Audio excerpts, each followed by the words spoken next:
Hey, howdy y'all, I'm Benjamin, and a ground-shattering poll has landed in Wales, where I live, that will change the political landscape, possibly forever. So what happened? The Senedd, our Welsh Parliament, is having an election next year in 2026. However, Britain as a whole is changing very rapidly, and Wales is changing too. And the Labour Party, who has been in power since, I'll get to that in a minute, a long time, looks like they could come in third, which is enormous.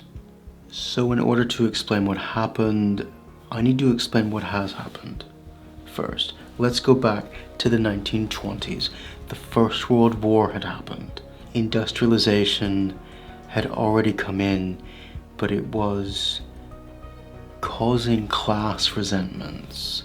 I don't usually like to get into the whole history of labor unions and economic groups hating each other and resentments, but in the 1910s you had the First World War in Wales. Not in Wales, but we sent a lot of men there, and a lot of men died, including a certain noteworthy poet.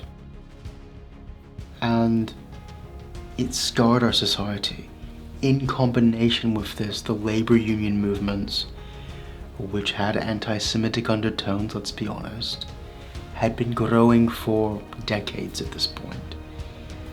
They came together, those two things, and the Labour Party took power across Wales in the early 1920s. And for Wales's sake and what's happening today, we need to understand the type of groups that took power were Fabians. Now, their logo is a wolf in sheep's clothing, I kid you not. It's basically what they want. They're like, well, we can't have a full-on revolution like the Bolsheviks, who are evil, right? But they're like, we'll be a bit like them anyway, and we'll just change the society slowly, fossilizing it into a socialist shape so that nothing other than our ideas will be allowed to even be expressed.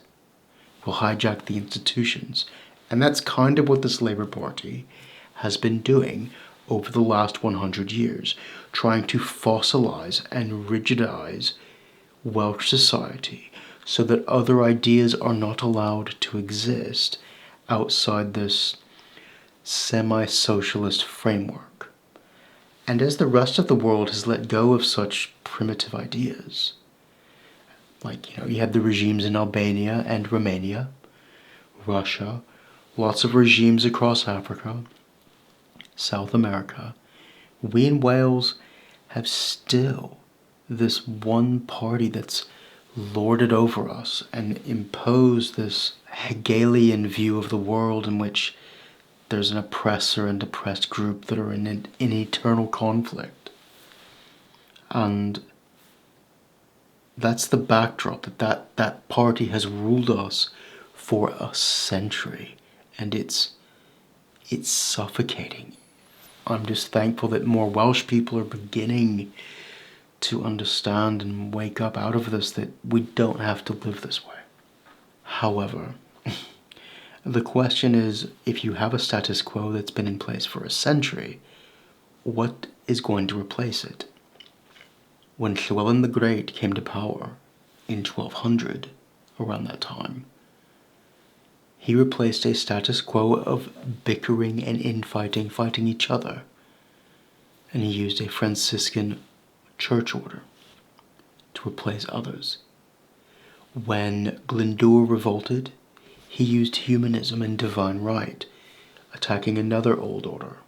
When Protestantism came in, it changed another order. From the mid-1600s until the 1830s, 40s, that was another order in Wales of calm order, Tory, shire lordships kind of thing. 1840s liberals up until the First World War, basically, the liberal order. And since that time, we've lived in this order.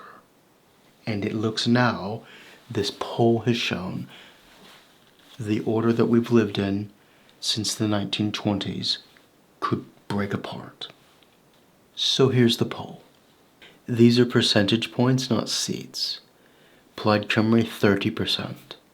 Reform, 25%. Labour, 18%. Historically, Labour is on top. Tories, 13%. That's a drop from the mid-20s. Liberals, 7%. Green, 5%. Others.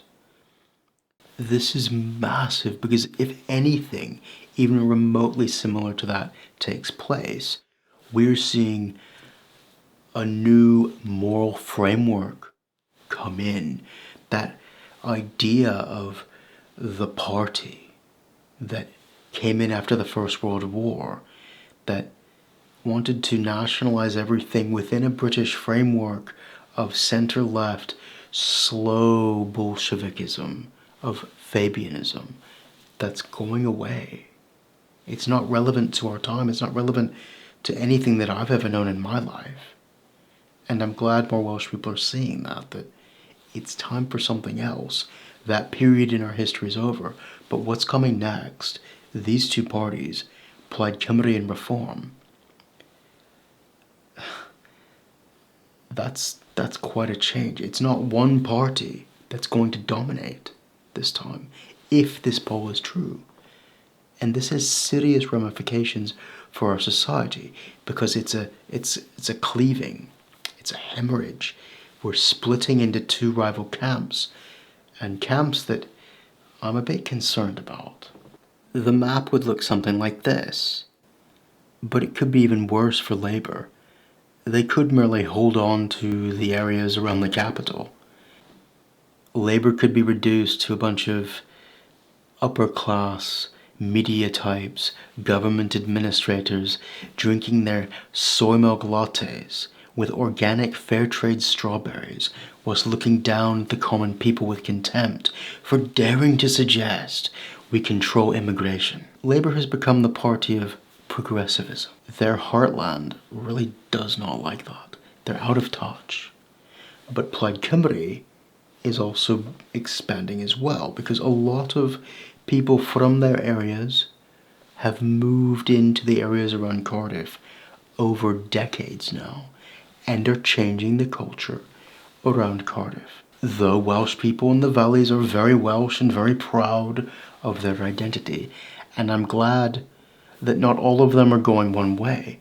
I would like to see a valleys in which they vote for different parties at different times, not just blind allegiance like they have with the Labour Party for 100 years. But what does this combination bode for us in the future? What kind of government would arise in this combination where no one would really have a majority? Plaid Cymru would probably have to align with the Labour Party, which would mean we're not entirely out of that age yet. In fact, Plaid Cymru is like Labour in some ways, but more aggressive on cultural issues.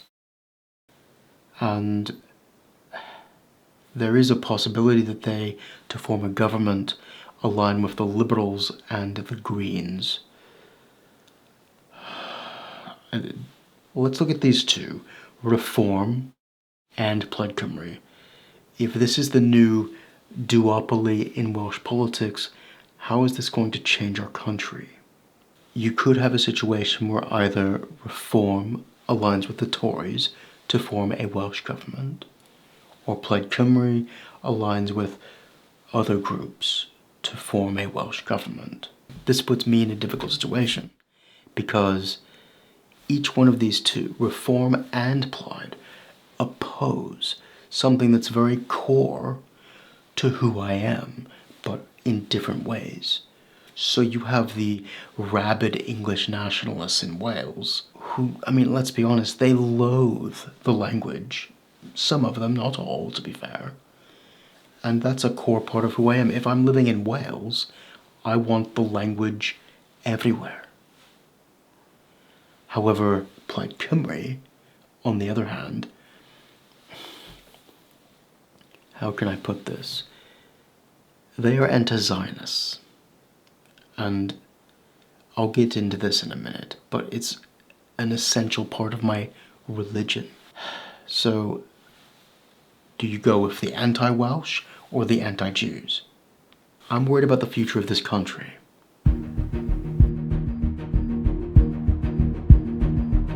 I'm also worried that Plaid Cymru could help the Greens, who over in England are turning into the Islamo-Marxist party, with people screaming Islamic war chants after being elected. Let's look at what formed these two parties. Reform comes out of this guy, Nigel Farage. I detest this guy. I mean, he's just... Nigel Farage. He emerged in the 90s, maybe before, but in opposition to the European Union and various smaller parties, and then elected to the European Parliament with UKIP. Some of their people have been, how shall we say, quite hostile to the existence of our Welsh Senedd, our Parliament, which for me is a direct attack upon my identity as a Welshman. That's not okay. This Nigel Farage fellow basically formed this party as a company. It's a bit shady, let's be honest. But at least they're talking about mass migration from Asia and Africa and addressing the issue that is, frankly, the biggest issue in the UK. Plaid Cymru formed out of the wake of the First World War as well. It was a very traumatic period for Wales, and a lot of political change happened at that moment in our history. But after the Second World War, in which they were neutral when they should have just sided with England against the Nazis, in that period, they went down into this social democratic progressive mode, which for the 50s and 60s and parts of the 70s, maybe, that made sense. After that, they joined this kind of post-colonial solidarity movement identity that a lot of Western leftists were taking out of post-colonial movements, which were taken over by radical Marxists funded by the Soviet Union. The same thing happened in Israel with the Palestinians. That was funded by the Soviet Union, and that makes me really uncomfortable. Now, they did tone it down a bit during that centrist beige era of the 1990s, but with Leanne Wood, who came in the last decade as Plaid leader, she really tapped into the ANC, the South African party, which is now having people stand up and say, kill the white man, basically. And she got into all these global, basically anti-Westernism, I call it, and anti-nationalism, which by anti-nationalism I mean they basically want to get rid of the nation states and have equality and fairness for all, but by imposing it, because there's no other way to have that. This idea of anti-nationalism divides people into two groups, the oppressor group and the oppressed group. And one of my issues with this in Plaid Cymru is that under this ideological framework, Jews and Israel have been lumped into the oppressor group. And Muslims, regardless of how evil they are, they're lumped into the oppressed group. Basically, anyone who's non-white is virtuous. I'm seeing Bethan Said is her name, I think. One of several Plaid people who have gone into shops and basically attacked kosher goods. Things we need to practice our religion, Judaism, they're attacking. Foods that we have to eat at a certain time of year. Plants like etrog or matzah, or there are some things that Jews need which can only be bought from two places on the planet.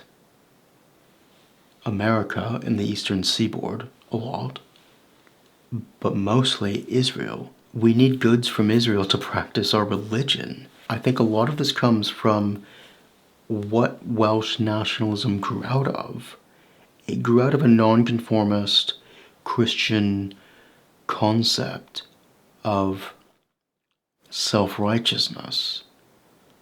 And they don't understand that Jews don't have that kind of universalist framework. That's not how Jews look at the world. I mean, there are left-wing Jews like everybody else, of course, but it's not a universalist religion, and that really makes some people angry. And so they see Zionism as evil, which is completely wrong. One issue that I'm seeing is that Plaid Cymru is really attached to the idea of righteousness. This comes from their Christian roots earlier. And for centuries, Jews have been attacked in societies with labels that attach to righteous ideas of social justice. It happens in every society that begins to turn against Jews. People claim social justice to attack Jews. And that's exactly what we're seeing now. The genocide label casts Jewish self-defense as massacring people when they are surrounded by the most evil, barbaric, uncivilized societies on the planet. And if you don't defend yourself in that situation, you die. The colonizer libel. This was put forward by not John Lennon, Vladimir Lenin in 1916, when the United Kingdom, the British Empire, was at war. He planted this idea in the Western left in 1916 to attack capitalist classes in the West. And then it was revived by the Soviet Union later when Israel came out to attack the West again, and then planted in our universities. And Plaid Cymru and Western leftists willingly go along with this because they would rather side against traditionalism, family, nation, and our Greco-Roman traditions that gave birth to big states like Germany, France, the United Kingdom, than to admit they were wrong and side with them on any issue, irrespective of the cause of independence. It's difficult for me to fathom the level of self-righteousness that is needed to believe in this, and the level of hatred that is needed to refuse any alliance with English conservatives under any circumstance, when they're not that evil. I mean, they're not that evil. And there's this idea on the left that any kind of collective male white identity is somehow an immediate evil like Hitler that must be stopped at all cost, or the Gestapo is going to come and drag you to some evil place. I mean, Now as for reform, because I don't want to make this all negative about Plaid Cymru, they have definitely, in my opinion, borrowed in some instances from a Nazi-era philosopher-writer named Carl Schmitt.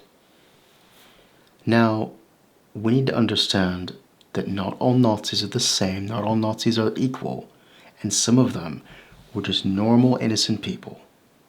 This is not an insurmountable blob of evil that must define who we are for all eternity, so that all politics must hark back to 1945 and that everything right-wing forever is tarnished by Nazism. That's what I disagree with groups like Plaid Cymru on. But this guy did say some sinister things. I don't like this guy. And I've seen elements of that in reform, which are not cool. So I would like reform to stop using Carl Schmitt. It's not okay. If these two are the future of Wales, what do you do in that situation if you're proud of Welshness and the Welsh language and Welsh devolution, but your religious faith is staunchly Zionist and it's an integral part of who you are every single day of your life? After I'm done recording this, I'll go downstairs and I will pray facing Jerusalem. So how do I go into that situation if I'm living in a Wales where the party in power are explicitly anti-Zionist, which I don't use as a nice word, that's a slur for me to call someone an anti-Zionist, and the opposition hate the existence of my country. If the future of our country is just anti-Zionism of global solidarity, post-colonial Marxist hatred, versus English nationalism of the slimy Farage variety, I don't know what future I have in Wales at that point. If that comes about, I will have to think about it, and I don't know what future Welsh Jewry would have here, because many Jews I meet here are very proud to be Welsh. But how can you ask them to support a party who are anti-Zionist? Anti-Zionism or anti-Welshism? Is that really the future of my country?